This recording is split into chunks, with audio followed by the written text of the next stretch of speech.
大家早晨，早晨，好開心又見到大家，亦都好開心之前去旅行嘅都可以翻嚟同我哋一齊去崇拜我哋嘅主。我哋而家靜低心落嚟，去感受神嘅同在。我哋去做一個簡短嘅祈禱先。主啊，好多謝你，好多謝你俾我哋每一個人都平安咁樣翻嚟嘅聖殿呢一度去崇拜主你，亦都好多謝你俾我哋有呢一個心，有呢個力量可以嚟到教會呢一度，可以坦然無懼咁樣喺你嘅面前去崇拜你。主啊，我哋之前嗰一個禮拜可能有好多過犯，主求你原諒，亦都一直與我哋同在，為我哋未來嘅呢個星期有好多嘅挑戰。主求你帶領，等我同我哋一齊去跨過呢啲嘅困難。主啊，好感謝你。以上嘅禱告係奉主耶穌基督嘅聖名求，阿們。我哋一齊起身去擁戴我哋嘅主耶穌基督。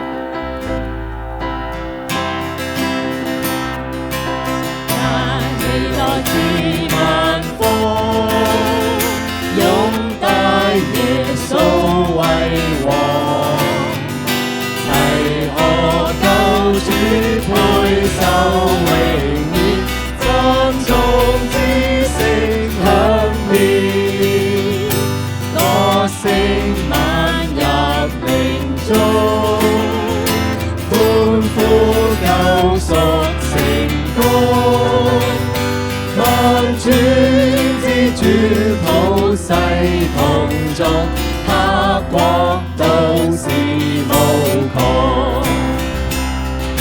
但未來自萬福，擁戴耶穌為王，全地引聲宇宙和應，光復基督得勝。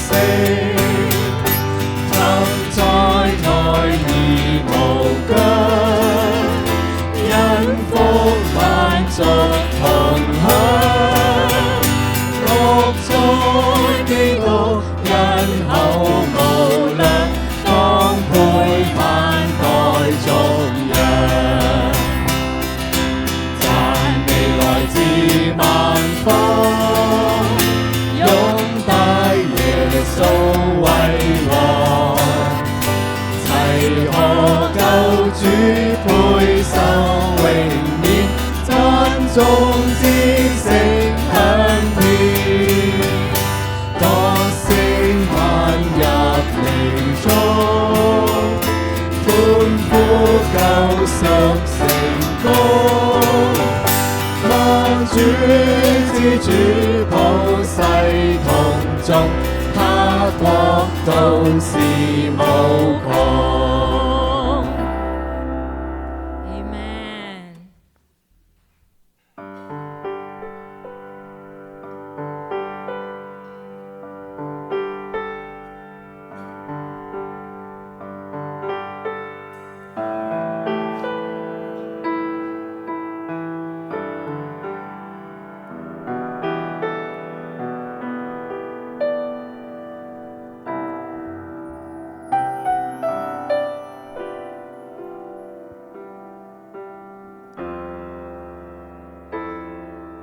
主，讓我心有夢想，無邊黑夜裏，遠看着星河。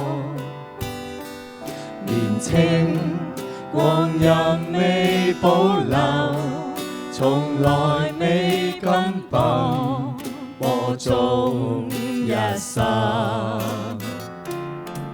如果你讓我選取，你要險經過，不稀罕安定，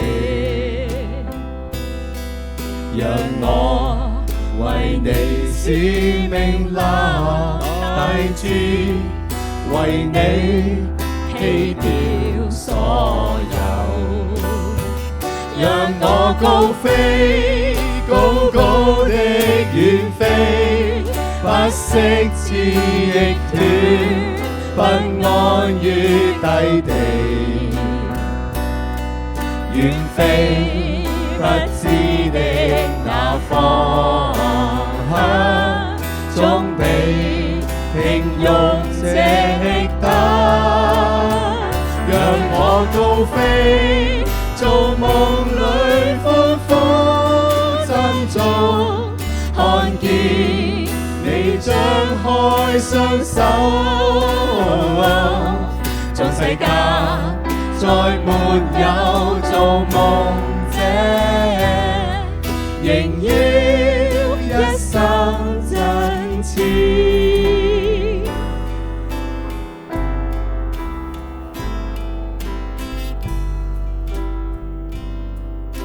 主，讓我心有夢想，無邊黑夜裏，遠看着星河。從此甘心被你使用，願為你擺上，求盡我一生。心願你為我選取前行的路徑，為理想飛奔。主，我為你使命立大志，讓我獻盡所有，讓我高飛，高高的遠飛，不息至亦斷，不安於低地，遠飛不知的那方向，總比平庸者益得。讓我高飛，造夢裏歡呼珍重，看見你張開雙手，縱世間再沒有造夢者，仍要一生真切。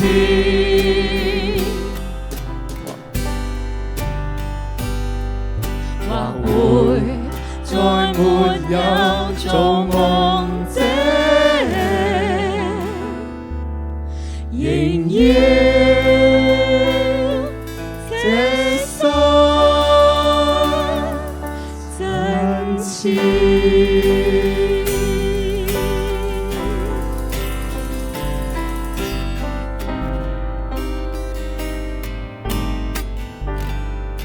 阿們，我哋大家去隔離左右前後嘅弟兄姊妹，又或者新朋友都可以打聲招呼。記得耶穌愛你，我哋都愛你。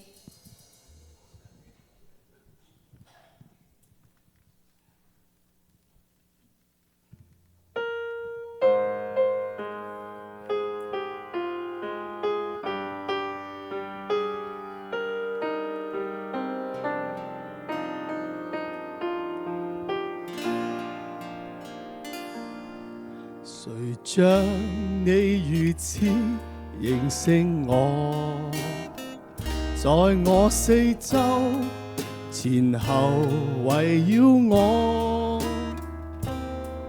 我奔跑，我躺臥，我坐下，我起來，全部你也細察清楚。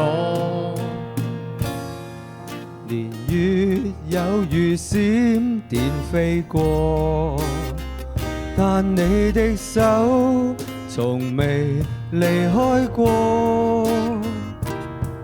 看春光，看豔陽，看落葉，看冰河，你右手總晝夜扶持着我。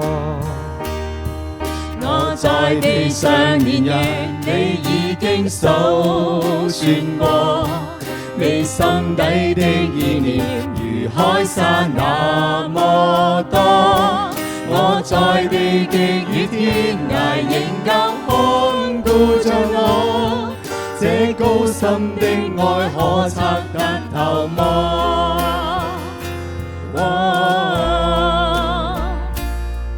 迎面障礙雖避不過，但我有主同在難衝破。有北風，有巨浪，有禍患，有艱難，我藏身主蔭下昂然步過。年月有如閃電飛過，但你的手從未離開過。看春光，看豔陽，看浪兒，看冰河，你右手中晝夜扶持着我。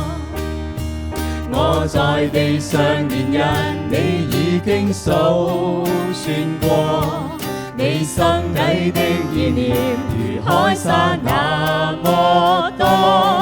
我在地極與天涯，仍舊看顧着我。這高深的愛可測得透麼？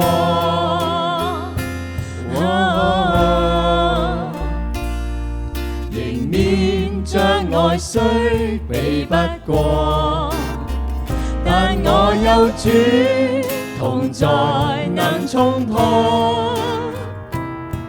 有北風，有巨浪，有禍患，有艱難，我藏身主蔭下昂然度過。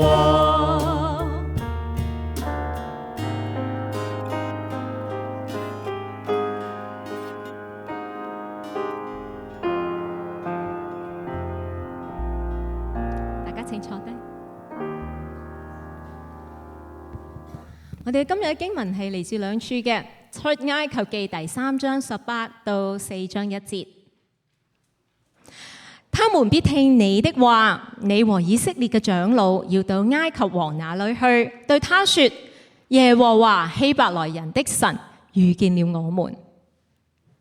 現在求你讓我們走3天嘅路程到曠野去，好獻祭給耶和華我們的神。我也知道，如果不施行大能嘅手，埃及王絕不會讓你們走的。因此，我要伸手，用我在埃及快要施行嘅一切異能擊打埃及，然後他才會讓你們離去。我必叫這民在埃及人嘅眼前蒙恩，因此你們離去嘅時候就不至於空手而去。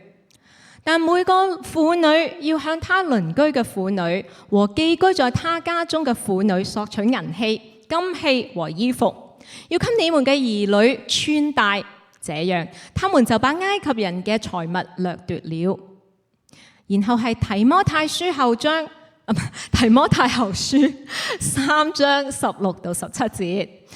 摩西回答：看啊，他們必不信我，也不聽我的話，因為他們必說耶和華並沒有向你顯現。全部聖經都是神所默示的，在教訓、責備、矯正和公義嘅訓練各方面都是有益的，要為使屬神嘅人裝備好，可以完成各樣嘅善工。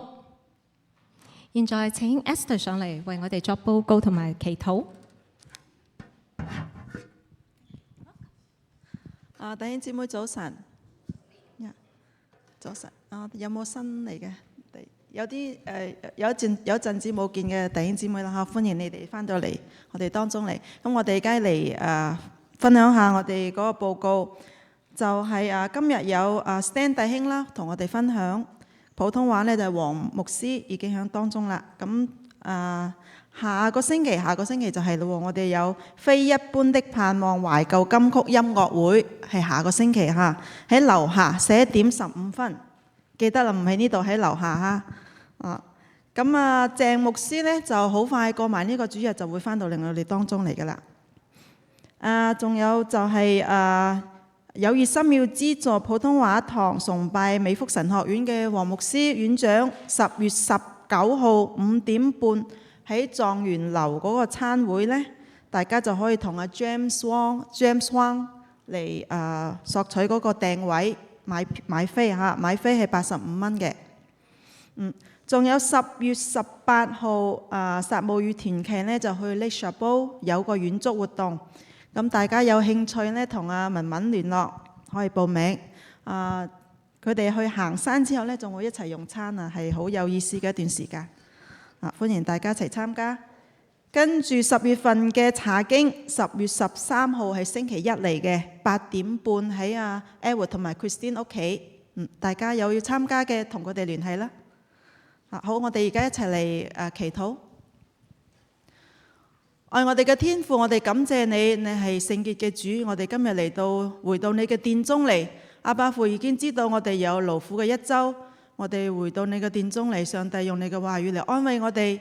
我哋有智慧不足嘅，求上帝嚟補足我哋，讓你嘅聖言藉住Stan 弟兄嘅口，文文嘅翻譯嚟到我哋嘅心中，讓我哋係接受呢你嘅話語，同埋係安慰我哋嘅心，亦都係賜俾我哋一週所用嘅，我哋所充充足足有智慧去應對生活當中大大小小嘅困難。求上帝嚟賜福俾我哋。我哋亦都係紀念到喺度遠足嘅弟兄姊妹，喺外邊有旅行愉快時間嘅弟兄姊妹，求上帝係保守佢哋嘅腳蹤，保守佢哋翻到嚟我哋當中嚟。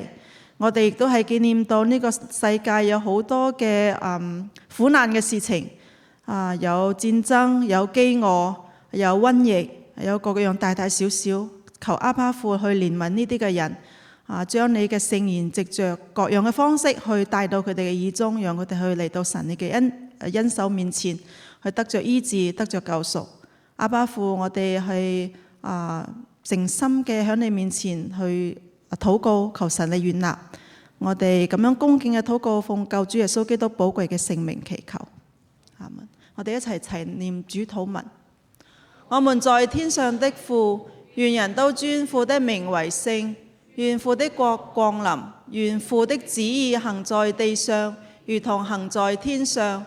我們日用的飲食，求父今日賜給我們，又求饒恕我們的罪，因為我們饒恕得罪我們的人。不叫我們遇見試探，拯救我們脫離兇惡。因為國度、權柄、榮耀，全是父的，直到永遠。阿門。好，而家請Stan弟兄同埋文文。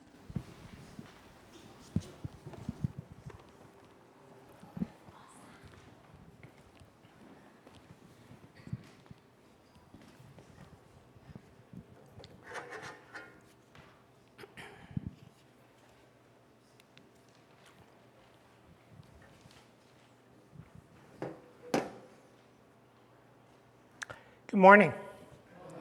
早晨。So when I came to church this morning, a lot of people were asking me, what is that ridiculous shirt that you're wearing? 我今朝翻嚟教會嘅時候，啲人就問我啦：你呢一件衫咁可笑嘅？ So this is a shirt of a cow with a beaver tail carrying a jar of maple syrup. 所以呢一件衫咧，大家唔知有冇睇得好清楚啊嚇？咁佢係有隻牛喺度啦，個牛頭啦，但係個尾咧係個嗰啲beaver，即係嗰啲海獺、水獺嘅尾。咁跟住仲有仲擔住一杯嗰啲甜漿、糖漿啊，嗰啲楓葉糖漿。So this is a T-shirt I picked up when I was in Canada a couple of months ago. 呢一件衫咧係我之前喺加拿大旅行嗰陣時候買嘅。And I prepared this sermon while I was in Canada. 我喺加拿大嗰陣時候咧就準備呢一篇嘅講道嘅喎。So there's going to be a lot of Canadian stuff in this sermon. 所以咧，我哋今日會講好多加拿大嘅嘢㗎。And everyone kind of thinks that my sermons I talk about food. 但係唔知點解個個人都覺得咧，我次次講嘅講道咧都係同啲食物有關係嘅。And I will not disappoint you. There is food. 所以我係唔會令你失望嘅。今日又有啲食物出現啦。Okay, so sometimes people ask me, what do I do for work? 有陣時咧，啲人成日問我，我日常咧，我返工咧係做乜嘢嘅咧 So my job is to analyze risk to people. 我嘅工作咧，其實咧就係去分析嗰啲危險嘅程度嘅。And this is an example with pictures of what I did in one of my big projects. 咁呢幾幅圖畫咧，就係我做嘅唔同嘅項目嘅圖畫啦。So if you've ever driven down to San Diego on Interstate 5, you'll see that there was a power plant near the beach. 如果你係揸車落去 San Diego 嘅話咧，咁你嗰個5號公路嘅路邊路旁咧，就係有一個發電廠嘅。And on the freeway, there's a lot of trucks carrying hazardous chemicals that go by that power plant. 咁喺嗰個 freeway 咧，有好多啲大嘅貨櫃車咧，係運啲有害嘅化學品去呢一間發電廠嘅。And to make sure that power plant operates correctly, there has to be someone inside the control room to make sure everything works. 咁喺呢個發電廠咧，必須要有一個人去確定佢入面係即係嗰個運作係安唔安全嘅。So the last picture on the right is a picture of a cartoon character called Homer Simpson. 唔知大家有冇睇過嗰出卡通片叫 Simpsons？ 咁嗰個 Simpson 嗰個最後一個咧就係嗰個卡通片嗰個人物啊。So in this picture, he's eating donuts and he's talking on the phone. 喺呢一個圖片上面咧，佢咧就一邊講電話就一邊食冬甩。So that is not me. 但係呢個唔係我嚟嘅喎， I eat donuts at my desk, 我喺我嗰張台嗰度食冬甩嘅。but I use the speakerphone. I don't hold on to the phone. 但係我唔係揸住個電話講嘢，我係用嗰啲免提電話講嘢。 So what we did with this project is we had people stand on the side of the freeway to interview the truck drivers when they go by. 咁我哋咧係會有陣時會派啲人咧喺個公路隔離咧去訪問嗰啲揸貨櫃車嘅司機嘅。We asked them to look for the special numbers on the truck. 我哋咧會去問嗰啲貨櫃司機佢個貨櫃上面嘅嗰啲特別嘅數字。And when you see those numbers, ask the drivers, how often do you ship and how much do you ship? 咁我哋睇嗰啲標籤咧，我就會問佢哋你幾耐去運呢啲貨啊？又或者係你運啲貨係運幾多啊？咁樣。And based on all the information, I can predict how risky it is for Homer. 咁基本基於呢一啲嘅資訊咧，咁我就會去計算佢嗰度個危險嘅程度係去到邊一度嘅。So this is another picture of the truck, and you can see behind where the truck driver is, there's this diamond-shaped thing. 所以大家如果去睇一睇呢個圖片咧，你有見到呢個大嘅貨櫃車啦，咁個貨櫃車個司機門後邊咧係有一個好四角形嘅標籤。And I still remember some of the numbers. 1203 is gasoline. You'll see that a lot. 咁我記得係有好幾個標籤上面嘅數字咧，就係1204哦1203。呢1203嘅意思咧，就係佢係運緊嗰啲係啲油啊，我哋平時加油嗰啲油。So that's what the interviewers were looking for. 咁嗰啲訪問嗰啲人咧，就係睇呢啲咁嘅標籤啦。So another sign that you see sometimes are these colorful ones. 咁另外一啲標籤，你會見到嘅咧，常見嘅咧就係呢啲化學品嘅標籤。So the blue one is how risky is the chemical to your health. 藍色嘅意思咧，就係佢對你個身體對你嘅健康係有幾咁危險嘅。So 0 is not that bad, 4 is really bad. 0咧就係唔係咁危險啦，4咧就係極度危險。Red is can it catch on fire? Again, 0 not too bad, 4 is really bad. 咁紅色嘅意思咧就係佢係易燃性啊，咁佢數字越高咧，佢易燃性咧就係越犀利嘅。So I'm going to give everyone a test now. 咁我而家俾你做一個小測試啊。So isopropyl alcohol, rubbing alcohol. 你平時你買翻嚟嗰啲搽手嗰啲酒精， Okay, it says blue is 1. 呢個藍色係1。 Is rubbing alcohol risky to you? 咁呢啲測試嗰啲酒精，即係異丙醇咧， All right, Shirley says no. She's right. 對你有冇害咧？咁阿 Shirley 咧就搖下個頭，咁所以冇錯啦，佢係對你冇乜害嘅。 So it's red is how easy is it to catch on fire, and it's a 3. So yes, rubbing alcohol can catch on fire. 咁紅色係3個數字，即係證明佢係好容易就會着火喎。 So for me to do my job, I had to pay attention to all this information, to look at the signs, and understand what the interviewer, the information they got from the truck drivers. 咁所以咧，我嘅工作咧，其中一個性質咧就係睇呢啲咁樣嘅標籤，咁跟住去訪問嗰啲貨櫃車司機，去攞到更加多嘅資訊。 So paying attention was very important. 所以你一定要好集中精神去睇呢啲嘢。 So this is a picture of the sunset in Vancouver, the first night I got there. 呢一個圖片咧就係我第一日去温哥華嘅時候影嘅一個日落。 And you look at it, it's beautiful. It would be more beautiful if I could knock down some of the buildings, but it's beautiful. 嗱，你可以睇到呢個景係非常之靚嘅，但係佢如果你想更加靚咧，可以整冧晒前面嗰啲樓啊。不過就算係咁樣，都已經好靚啦。 So this is the outside of the hotel I stayed at. 咁呢一個咧就係我住嘅嗰個酒店喺出面影上嚟嘅樣。 It's a 30-story hotel, and we were on the 30th floor. 呢一個酒店咧係一共有30層嘅喎，咁我就係住喺第30層。 So how do you get there? You ride the elevator. 咁我點樣上去嘅咧？咁梗係要去搭電梯啦，係嘛？ So I was supposed to meet my sister in the lobby, but I didn't see her, so I just got on the elevator. 我應該咧係等埋我嘅姊妹去喺樓下大堂嗰度上樓嘅，但係我見唔到佢，咁所以咧我就決定咗我自己一個人去搭電梯啦。 At the same time, someone else got on the elevator. 同一時間有另外一個人都入咗嚟電梯喎。 So I'm on the 30th floor, the other person's on the 20th floor.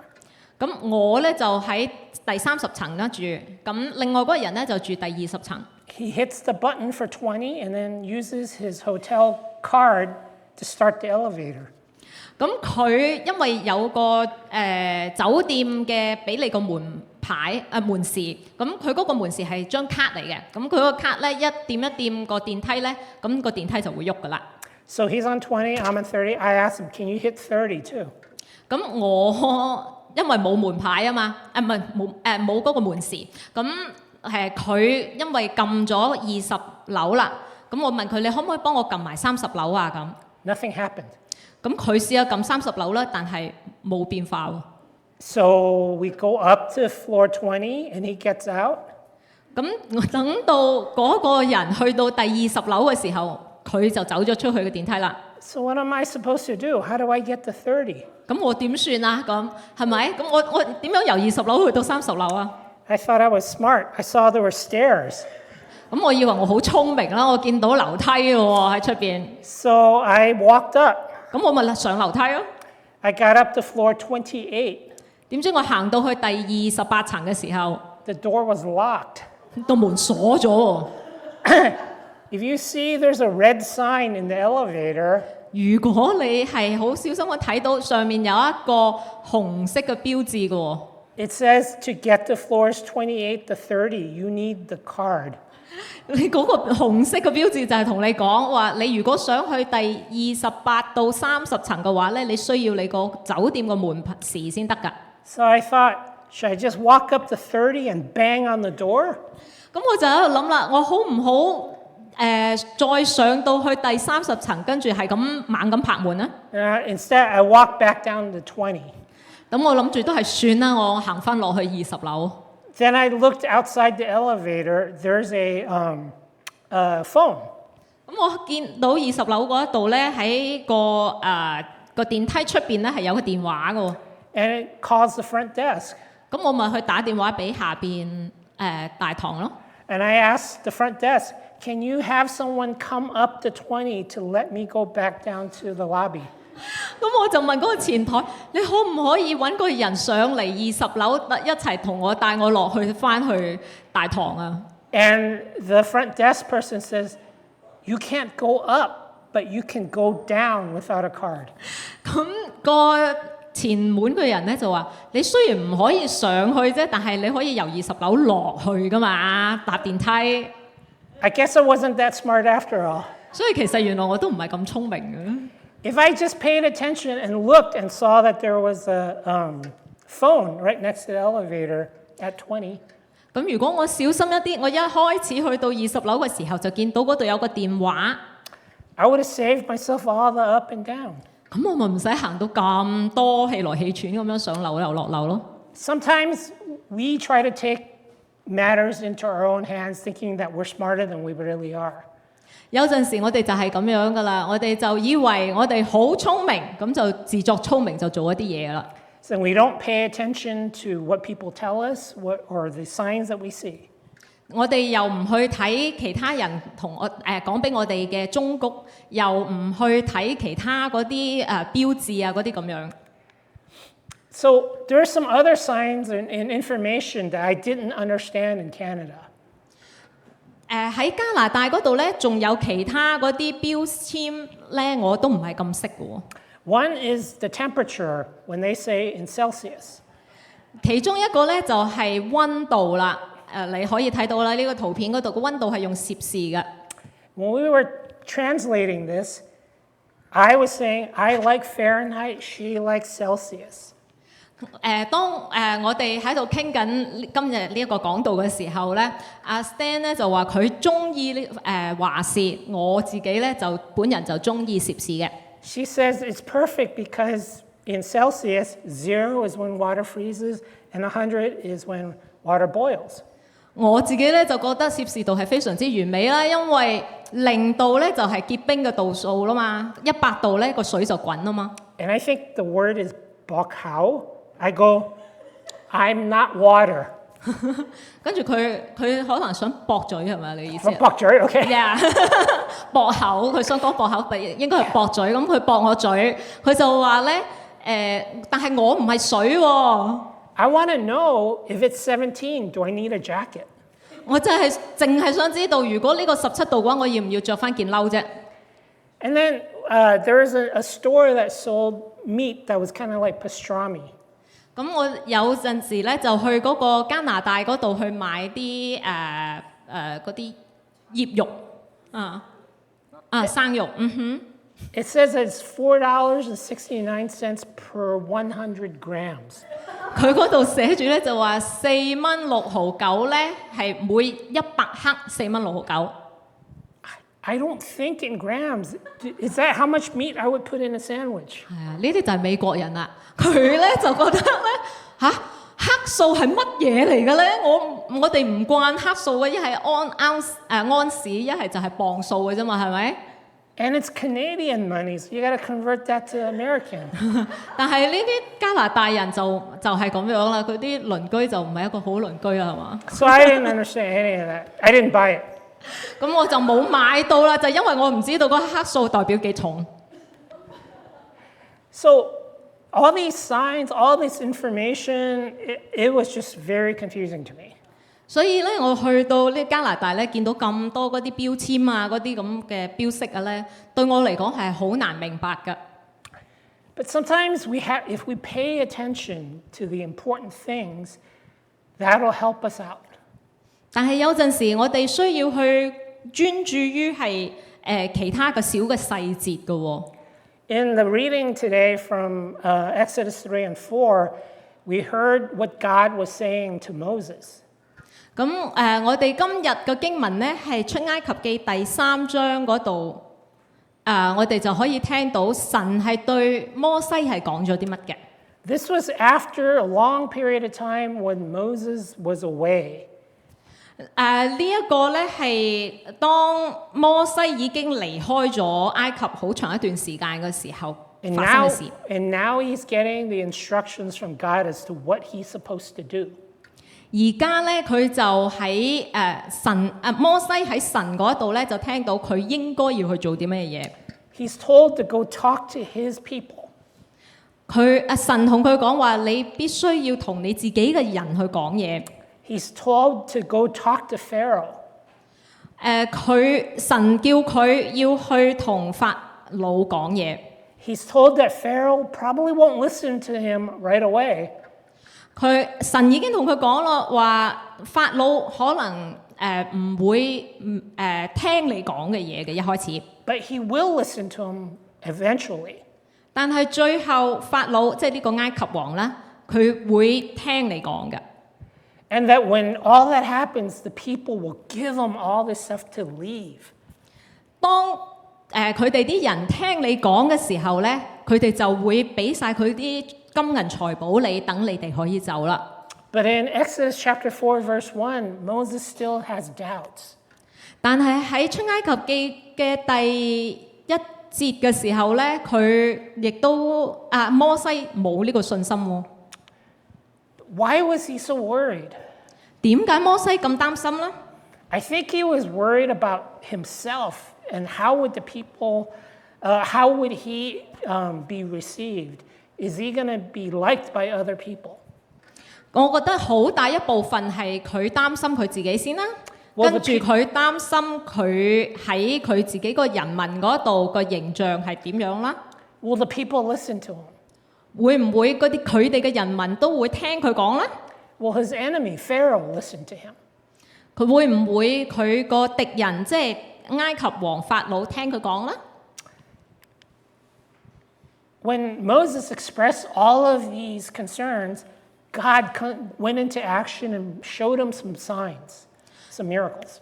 當摩西佢同神講話，我好擔心嘅時候咧，神俾咗好多嘅異象佢喎。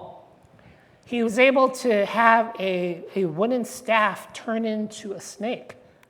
佢可以將一個木嘅像咧變去一條蛇。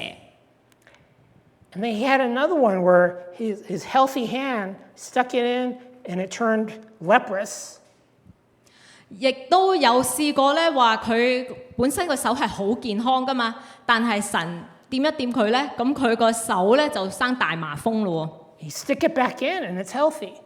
佢再將手放落佢個懷入邊嘅時候，再攞出嚟咧，佢手又復原翻咯喎。 And then another one where he had water turned into like blood.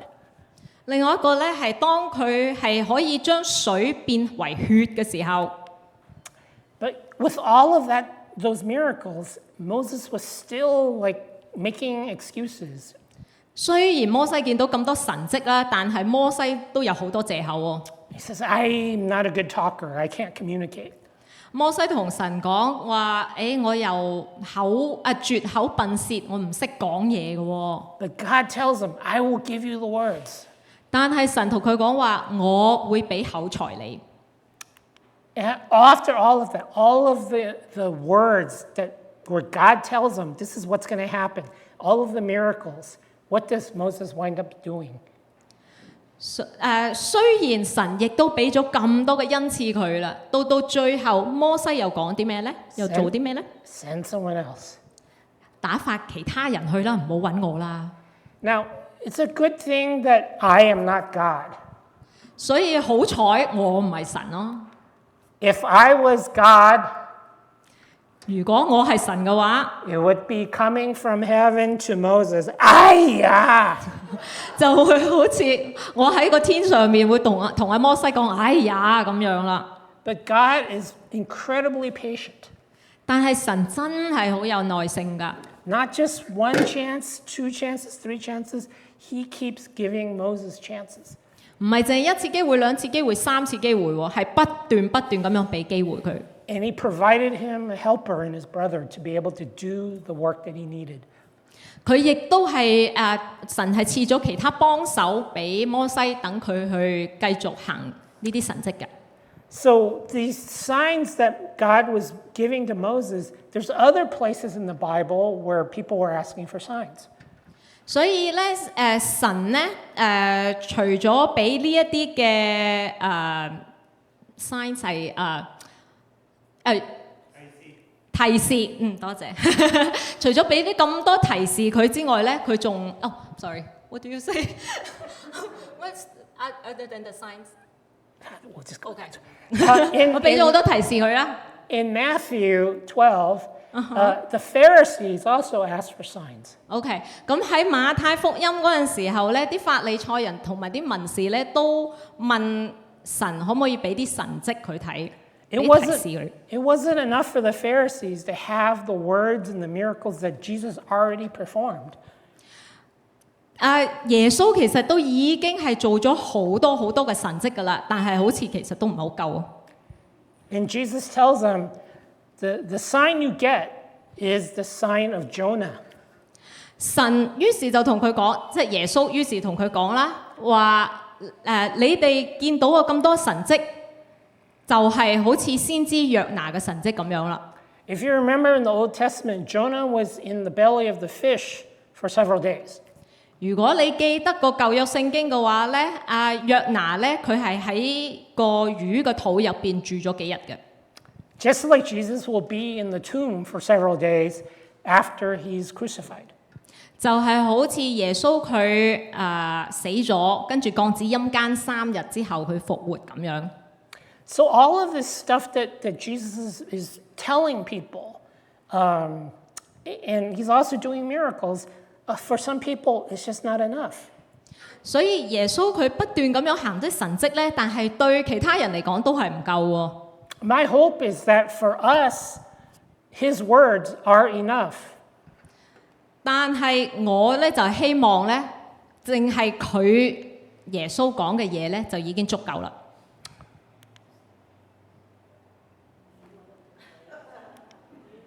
Okay, it's going. So, when you look up in the skies, sometimes you see the beautiful sunset. I also was there when they had a fireworks show. 咁我去加拿大嘅時候咧，你除咗係睇到好靚嘅日落之外咧，仲可以見到一啲煙花放咗出嚟，好靚嘅。 Which one is more appealing to you? 你中意邊一個多啲咧？ You could see the creativity of people to be able to come up with all those explosions. 你可以睇到人做嘅好多創意啦，去睇到佢啲煙花爆炸嘅樣啦。 Or just the natural beauty of the sun and the clouds with the colors. 定係你中意啲大自然嘅有太陽嗰啲雲彩落下咧？ But there was a church that summarized everything with this sign. 但係咧，我喺嗰度咧又見到一個教會喎，個教會咧有呢一個標識喺呢一度。 Fireworks light up the sky, but Jesus lights up the world. 煙花咧就可以放亮個天空啦，但係我哋嘅耶穌咧係放亮成個世界嘅。 Does Jesus and his words, does it light up your heart? 所以耶穌同埋耶穌嘅道會唔會放亮你嘅心呢？ My hope is that it does. 我希望係會做得到啦。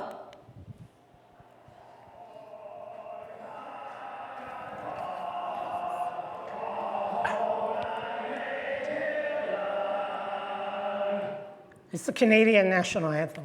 呢個係加拿大國歌。 I watch a lot of hockey, so I know the words to that better than I know the American anthem. 我睇嗰啲運動嗰啲曲棍球咧，所以我亦都好熟悉呢個加拿大嘅國歌嘅。 This is what I consider the national dish of Canada. 呢一個咧，頭先個國歌咧，呢一個係加拿大嘅國宴，就係呢一盒嘢。It's called poutine. 我唔想講一撇嘢，不過呢個叫 poutine 係啦。The green onions aren't always there, 上面有葱啦， but it always has French fries, brown gravy, and cheese curds. 係呢個係下邊咧係有啲薯條跟住有嗰啲濃湯淋上去啊，又有芝士啊，幾百樣嘢嘅。This is not a picture of the one that I ordered. 但係呢一個圖片咧，唔係我 order 我訂嘅嗰個食物。I forgot to get the fork and I ate it with my hands. 我唔記得咗帶叉啊！你可以見到嗰個上面有叉嘅，我唔記得帶叉，所以我去食咧係攞個手食嘅。So it took me 2 weeks to eat this. 2 weeks before I could eat this. Before I could eat this. I was in Canada for 2 weeks before I ate 哦，OK，我喺加拿大嗰度咧係住咗2個禮拜啦，係住咗2個禮拜先至去食到佢。My sister and brother-in-law are very healthy eaters. 我嘅哥唔係我個家姐同埋個姐夫，係好健康嘅食得。And they wouldn't eat stuff like this. 佢唔會食呢啲咁嘅嘢。We ate at fancier places. 所以我哋去啲係啲靚啲嘅餐廳食咯。And this is a restaurant, a menu from a restaurant we ate at several times that has roasted chicken with roasted potatoes. 我哋去呢一間餐廳咧，你可以見到個餐牌咧，我哋成日食嗰啲都係啲燒嘅雞啊，又或者係燒嘅蔬菜薯仔。And all natural, everything made from scratch, nothing from cans. 好天然嘅佢啲食物係就喺個地嗰度就攞過嚟㗎啦，即係唔係嗰啲process 係嗰啲化學嘢嗰啲咯，係啊。When I was waiting for them for my order one time, I asked them, how come you don't make poutine? 咁有一次咧，我喺佢嗰度食嗰陣時候咧，我就問佢啦，點解你哋唔整佢頭先嗰盒嘢啊？ Because they have the roasted potatoes they make is underneath the roasted chicken, so all the juice drips down. 所以因為咧，佢哋整佢嗰啲燒嘅薯仔嘅時候咧，佢哋係用嗰個燒雞嘅嗰啲一路燒住嗰啲燒雞淋落嚟嗰啲油咧，去整佢哋嗰啲燒薯仔㗎。They also have bacon. 佢哋又有煙肉， So they could use the bacon juice to make gravy. 咁佢哋整煙肉嘅時候，咁煙肉嗰啲油咧，咪可以整佢嗰個濃湯咯。And when I asked the manager that question, she looked at me like I was crazy. 我同嗰個經理問個經理嗰陣時候，個經理好望住我，好似我黐咗線咁。Because the right way to make the gravy for poutine 因為一個正確嘅方法咧，去整佢嗰個濃湯咧， is a mix of chicken and beef gravy. 係要用雞湯同埋牛嘅濃湯撈埋一齊整嘅， Not bacon grease. 唔係煙肉嗰啲豬油。So they pride themselves in doing things right. 所以佢哋係啲中意按規矩做嘢嘅人嚟嘅。So if you imagine just, again, with food, making things the right way, 所以咧，你哋有陣時即係諗下煮嘢食嘅時候，你需要係要正確嘅步驟去煮啊。shouldn't we strive also to follow God's recipe to live the right way? 所以當我哋去行我哋平時嘅生活嘅時候，我哋係唔係應該都係要按照神佢俾我哋嘅聖經，俾我哋個菜譜去做事呢？ And from 2 Timothy 3, it tells us that all of God's words are useful. 咁我哋喺提摩太後書嗰度亦都講咗啦，聖經都係神所默示嘅，係有用㗎。Several weeks ago, when Junie was preaching, she mentioned the importance of group Bible study, but also individual Bible study. 咁幾個星期前呢，我哋聽到阿 Junie 佢講到啦，佢提到雖然大家一齊去上聖經班、主日學咧係好好嘅事，但係你自己去讀聖經，亦都係好重要嘅喎。It's important for us to have that God's word speak to us directly through what we're going through in our lives.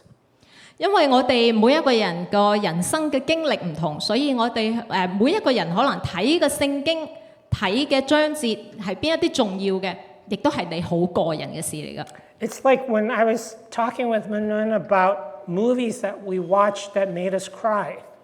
亦都係我哋之前咧都有傾過話啊，有啲乜嘢電影，又或者電影有啲咩情節係會令你好感動喊嘅咧？ We talked about 2 movies where we cried at the different points. 咁我哋講咗有2個唔同嘅電影啦，但係我哋喊嘅嗰個情節咧係唔同嘅喎。It's because she was going through different stage of her life than I was in. 就係因為可能我嘅經歷同埋佢嘅經歷係大家唔同㗎。 So that's why it's important for us to see God's words through our lives as well. 所以亦都好重要係我哋自己個人去睇點樣去睇聖經，點樣去睇神嘅話語。 And through all of that, 咁亦都係藉住呢啲咁多嘅嘢， we'll be able to display the fruits of the Spirit 我哋就可以結到聖靈嘅果子啦。 through our own personal experiences. 呢啲全部都係藉住我哋所有嘅經歷啊。 Because a lot of these fruits that are described in this passage require us to go through difficult situations. 因為我哋可以見到呢啲第22節咧，佢講緊聖靈所結嘅果子咧，係需要我哋去經歷一啲困難嘅時候嘅喎。 So I encourage all of us 所以我去建議鼓勵你哋所有人 to go back to the source, 尋找源頭， go back to the Bible 翻去聖經入邊， with group study and individual study. 去有一個群體嘅主日學，亦都有自己每一日去睇個聖經。 And don't make the mistakes like I did with the elevator and thinking, well, we know it all. 所以唔好好似我咁樣唔去睇嗰個標籤，就係咁樣就自己上上落落啦。 That's my encouragement for all of us. 今日就係我同你哋講嘅嘢啦。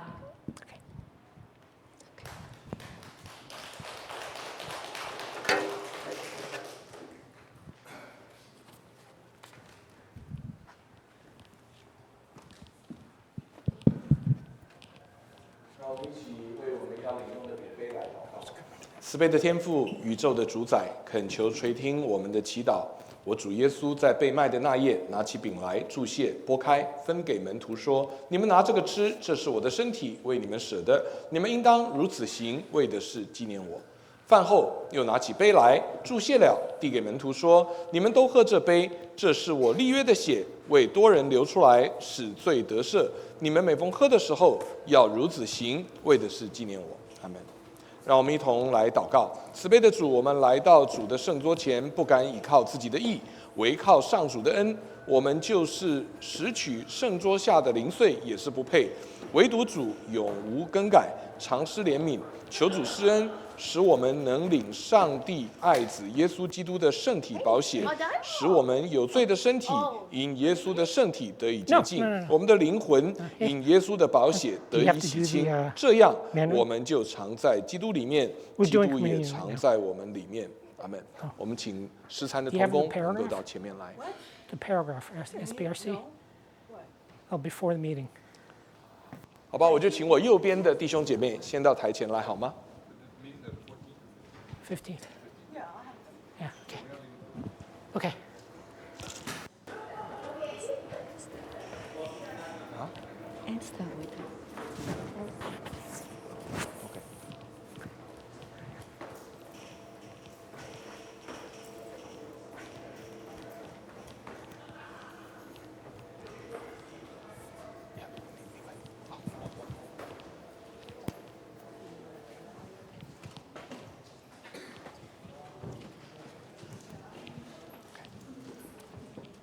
这是耶稣的身体，这是耶稣的身体，这是耶稣的身体，这是耶稣的身体，这是耶稣的身体，这是耶稣的身体，这是耶稣的身体，这是耶稣的身体，这是耶稣的身体，这是耶稣的身体，这是耶稣的身体，这是耶身体，这是耶稣的身体，这是耶稣的身体，这是耶稣的身体，这是耶稣的身体，这是耶稣的身体，这是耶稣的身体。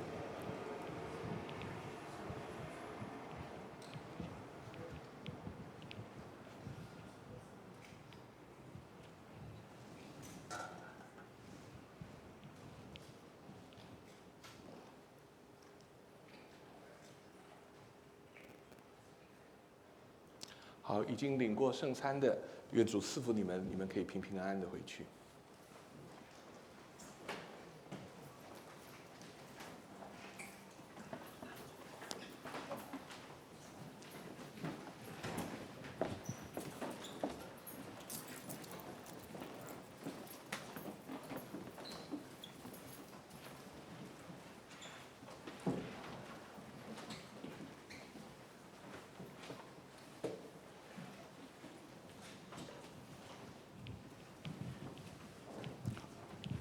耶稣的身体，这是耶稣的身体，这是耶稣的身体，这是耶稣的身体，这是耶稣的身体，这是耶稣的身体，这是耶稣的身体，这是耶稣的身体，这是耶稣的身体，这是耶稣的身体，这是耶稣的身体，这是耶稣的身体，这是耶稣的身体，这是耶稣的身体。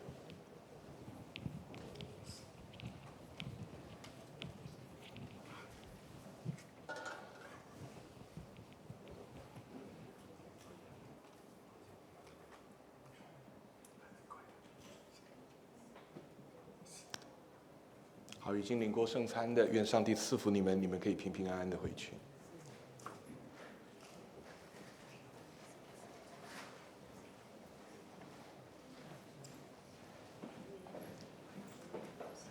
还有吗？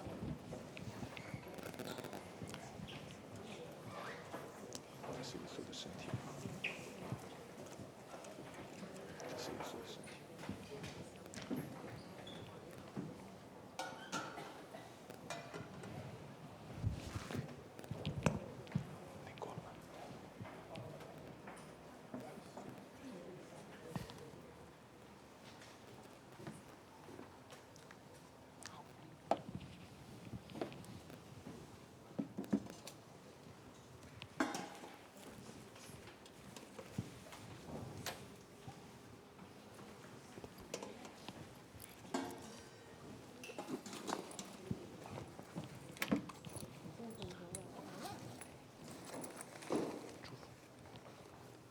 接下来是祝福，对不对？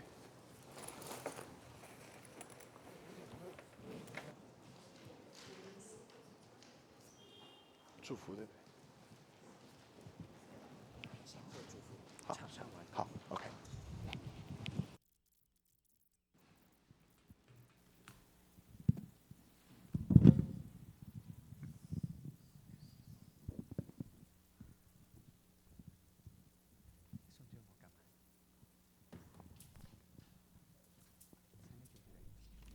請大家起立。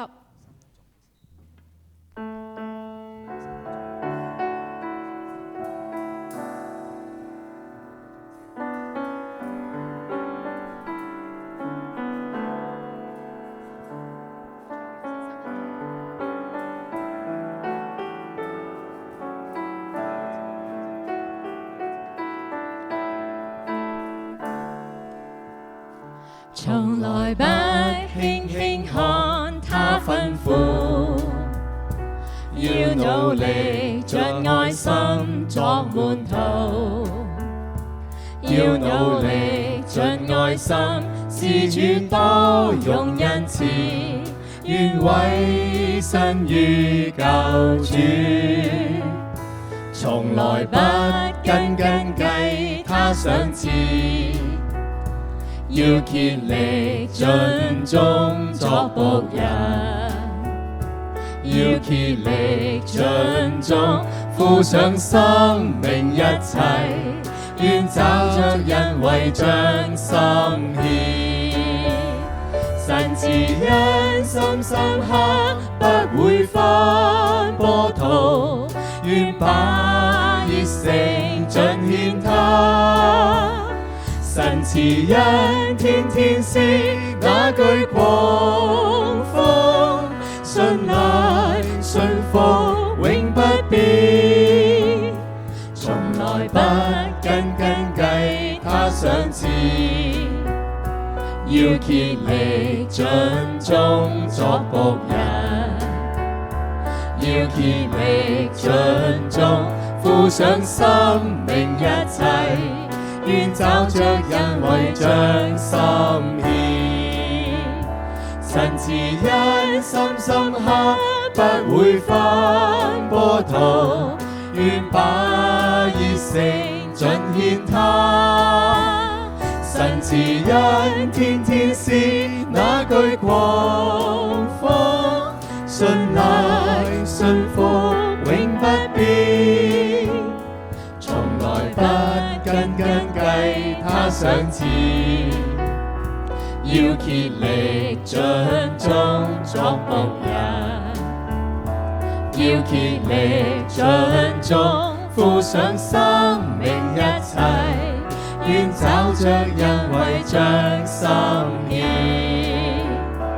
要竭力盡忠付上生命一切，願找着人為將心獻。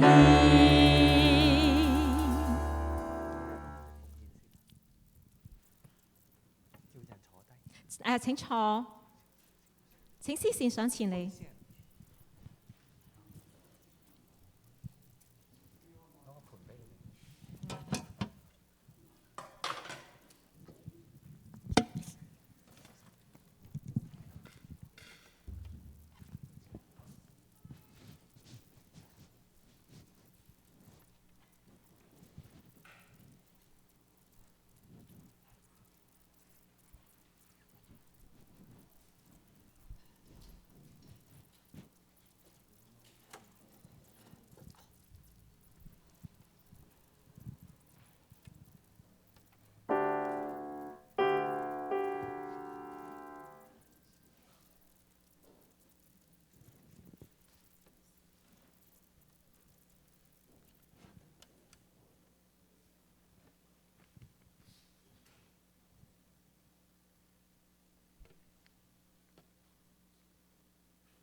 請起立。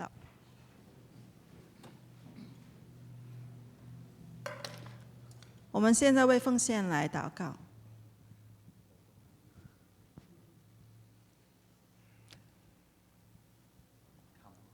我們先唱。普天之下，萬國萬物，齊聲讚美父子聖靈，三位一體，同榮同尊，萬福之本，萬有之源。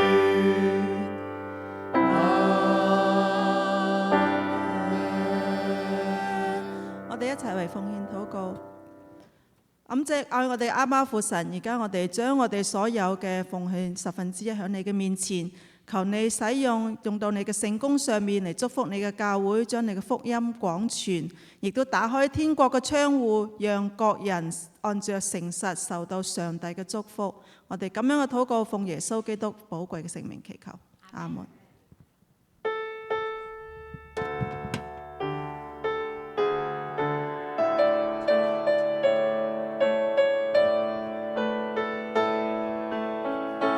讓我手能為人送予永活盼望，讓我口傳萬民讚美遠達四方，讓我心全為神每晝每夜去宣講，將一生交給主努力幹，將一生交給主努力幹。而家請黃牧師上嚟為我哋祝福。让我们一同谦卑恭敬的凭借上帝的信实，上帝所赐的信心，我们一同来自领受来自上头的赐福。但愿赐平安的上帝，就是那凭永约之血使群羊的大牧人，我主耶稣基督从死里复活的上帝，在各样善事上成全你们，叫你们遵行他的旨意，又借着耶穌基督在你們心裡行他所喜悅的事。願榮耀歸於他，從今直到永永遠遠。阿們。大家清楚，琴音再起之後，大家可以安然離座。